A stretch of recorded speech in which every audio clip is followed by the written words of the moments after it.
2013ರಿಂದ 18ರವರೆಗೆ ಮುಖ್ಯಮಂತ್ರಿ ಆಗಿರುವಾಗ ಅನ್ನಭಾಗ್ಯ, ಕ್ಷೀರಭಾಗ್ಯ, ಕೃಷಿ ಭಾಗ್ಯ, ಕ್ಷೀರಧಾರೆ, ಮೈತ್ರಿ, ಮನಸ್ವಿನಿ, ವಿದ್ಯಾಸಿರಿ, ಇಂದಿರಾ ಕ್ಯಾಂಟೀನ್, ಸೌಭಾಗ್ಯ, ಶಾದಿ ಭಾಗ್ಯ ಮಾಡಿರ್ಲಿಲ್ವಾ?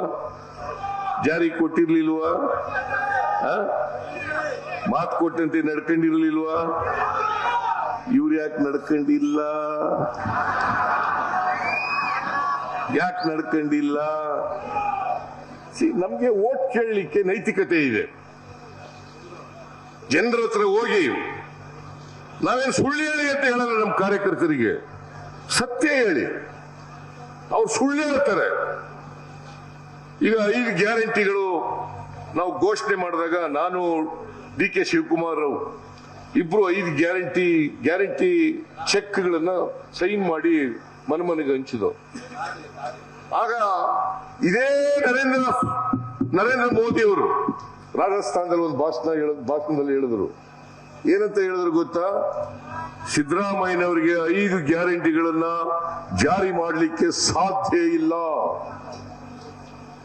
ಒಂದು ವೇಳೆ ಜಾರಿ ಮಾಡಿದ್ರೆ ದೇಶ ಆರ್ಥಿಕವಾಗಿ ದಿವಾಳಿ ಆಗ್ಬಿಡ್ತದೆ, ಟ್ರೆಜರಿ ಖಾಲಿ ಆಗ್ಬಿಡ್ತದೆ. ಯಾರು ಹೇಳಿದ್ದು ಇದನ್ನ? ಮಿಸ್ಟರ್ ಮೋದಿಜಿ, ಈಗ ನಾನು ಅಧಿಕಾರಕ್ಕೆ ಬಂದು 10 ತಿಂಗಳಾಯ್ತು ಮುಖ್ಯಮಂತ್ರಿಯಾಗಿ. ಈ 10 ತಿಂಗಳಲ್ಲಿ ಎಲ್ಲ 5 ಗ್ಯಾರಂಟಿಗಳ ಯೋಜನೆಗಳನ್ನು ಕೂಡ ಜಾರಿ ಮಾಡಿ 36,000 ಕೋಟಿ ರೂಪಾಯಿಗಳನ್ನ ಖರ್ಚು ಮಾಡಿದ್ದೀವಿ. ನಾವು ಮಾಡಿದೀವೋ ಇಲ್ಲ? ಹೇಳಿ, ಧೈರ್ಯವಾಗಿ ಹೇಳಿ. ಮಾಡಿದ್ದೀವಿ. ಶಕ್ತಿ ಯೋಜನೆ ಮಾಡಿದೀವೋ ಇಲ್ಲ? ಎಲ್ಲ ಹೆಣ್ಮಕ್ಳು ಫ್ರೀಯಾಗಿ ತಿರ್ಗಾ ಬಸ್ ನಲ್ಲಿ ಓಡಾಡ್ತಾ ಇದ್ದಾರೆ. ಇಲ್ಲ ಓಡಾಡ್ತಾ ಇದ್ದಾರೆ. ಅನ್ನಭಾಗ್ಯ ನಾನು 7 ಕೆಜಿ ಕೊಡ್ತಾ ಇದ್ದೆ ಫ್ರೀಯಾಗಿ, ಅದನ್ನ 5 ಕೆಜಿ ಇಳಿಸಿದ್ರು. ಅದಕ್ಕೆ ನಾನೇನ್ ಮಾಡಿದೆ? ಬಡವರು 3 ಹೊತ್ತು ಹೊಟ್ಟೆ ತುಂಬಾ ಊಟ ಮಾಡಲೇಬೇಕು. ಯಾರು ಕೂಡ ಹಸಿದು ಮಲಗಬಾರದು. ಯಾವ ಬಡವರು ಕೂಡ ಹಸಿದು ಮಲಗಬಾರದು. ಅದಕ್ಕೆ ಧರ್ಮ ಇಲ್ಲ, ಜಾತಿ ಇಲ್ಲ, ಪಕ್ಷ ಇಲ್ಲ. ಎಲ್ಲ ಬಡವರಿಗೂ ಕೂಡ, ಎಲ್ಲ ಜಾತಿಯ ಬಡವರಿಗೂ ಕೂಡ, ಎಲ್ಲ ಧರ್ಮದ ಬಡವರಿಗೂ ಕೂಡ ಅಕ್ಕಿ ಕೊಡಬೇಕು ಅಂತೇಳಿ ತೀರ್ಮಾನ ಮಾಡಿ ಅಕ್ಕಿ 7 ಕೆಜಿ ಅಕ್ಕಿ ಕೊಟ್ಟು ಇವರು ಅದರಲ್ಲಿ 7 ಕೆಜಿ ಕಟ್ ಮಾಡಿಬಿಟ್ರು. ಯಾಕಂದ್ರೆ ಇವರು ಕಟಿಂಗ್ ನಲ್ಲಿ ಬಹಳ ನಿಶೀಮರು. ಇವರು ಕಟ್ ಮಾಡಿಬಿಟ್ರು. ನಾನು ಅದಕ್ಕೆ ಹೇಳಿದೆ, ನಾವು ಅಧಿಕಾರಕ್ಕೆ ಬಂದರೆ 5 ಕೆಜಿ ಜೊತೆಗೆ ಇನ್ನ 5 ಕೆಜಿ ಸೇರಿಸಿ 10 ಕೆಜಿ ಕೊಡ್ತೀವಿ. ಹೊಟ್ಟೆ ತುಂಬ 3 ಹೊತ್ತು ಬಡವರು ಊಟ ಮಾಡ್ಲಿ. ಯಾಕಂದ್ರೆ ಬಿಜೆಪಿ ಬಡವರು ಊಟ ಮಾಡ್ಲಿ ಅನ್ನೋದು ನಮ್ಮ ಉದ್ದೇಶ. ಅವ್ರಿಗೆ ಅಕ್ಕಿ ಸಿಕ್ಕಲ್ವಾ? ಬಿಜೆಪಿ ಬಡವರಿಗೆ ಇದ್ಯಾಕ್ರೆ ಹೋಗ್ತಾ ಇದ್ದೀರಿ?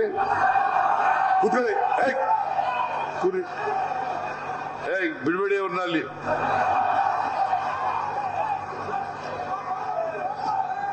ಕೂತ್ಕೊ. ಆ ಹೆಣ್ಮಗಳು ಒಬ್ಳು ಬಿಟ್ಬಿಡಿ. ಅದೇನೋ ಬಹಳ ಆತರ ಇದ್ದಾಳೆ. ಅವಳು ಹಾಲು ಕರಿಯಕ್ಕೆ ಹೋಯ್ತಾವಳೆ. ತಗೋಲಿ.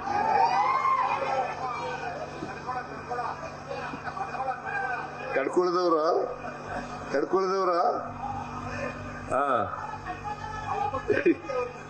ನಾವು ಗೃಹಲಕ್ಷ್ಮಿ ಯೋಜನೆಯನ್ನ ಘೋಷಣೆ ಮಾಡೋದು. ಅದು ಮನೆ ಯಜಮಾನಿಗೆ 2,000 ರೂಪಾಯಿ ತಿಂಗಳಿಗೆ ಕೊಡೋ ಅಂತ ಕಾರ್ಯಕ್ರಮ. 1,17,00,000 ಯಜಮಾನಿಯರಿಗೆ ತಿಂಗಳಿಗೆ 2,000 ರೂಪಾಯಿ ಕೊಡ್ತಾ ಇದ್ದೀವಿ. 1,17,00,000 ಅಂದ್ರೆ ಸುಮಾರು 4.25 ಕೋಟಿ ಕುಟುಂಬಗಳಿಗೆ, ಜನರಿಗೆ ಈ ಬೆನಿಫಿಟ್ ಎಲ್ಲ ಸಿಗ್ತಾ ಇದೆ. ಗೃಹ ಜ್ಯೋತಿ 200 ಯೂನಿಟ್ ವರೆಗೆ ಫ್ರೀಯಾಗಿ ಕೊಡ್ತಾ ಇದೀವೋ ಇಲ್ಲ? ಕೊಡ್ತಾ ಇದೀವಿ ಅಲ್ವಾ? ಇದನ್ನೆಲ್ಲ ಯಾರು ಹೇಳೋರು ಜನಗಳಿಗೆ? ನೀವೇ ಹೇಳ್ಬೇಕಲ್ವಾ? ಹೇಳ್ತಾ ಇದ್ದೀರಾ? ಅನುಕ್ಷಣದ ಸುದ್ದಿಗಳಿಗಾಗಿ ವಿಸ್ತಾರ ನ್ಯೂಸ್ ಯೂಟ್ಯೂಬ್ ಚಾನೆಲ್ ಸಬ್ಸ್ಕ್ರೈಬ್ ಮಾಡಿ. ಹೊಸ ಸುದ್ದಿಗಳ ನೋಟಿಫಿಕೇಶನ್ಗಾಗಿ ಬೆಲ್ ಐಕಾನ್ ಕ್ಲಿಕ್ ಮಾಡಿ. ಲೇಟೆಸ್ಟ್ ಅಪ್ಡೇಟ್ಸ್ಗಾಗಿ www.vistaranews.com ವೆಬ್ಸೈಟ್ಗೆ ವಿಸಿಟ್ ಮಾಡಿ. ಅಂಗೈಯಲ್ಲೇ ಜಗತ್ತಿನ ಸುದ್ದಿ ತಿಳಿಯಲು ವಿಸ್ತಾರ ನ್ಯೂಸ್ ಕನ್ನಡ ಆಪ್ ಡೌನ್ಲೋಡ್ ಮಾಡಿ.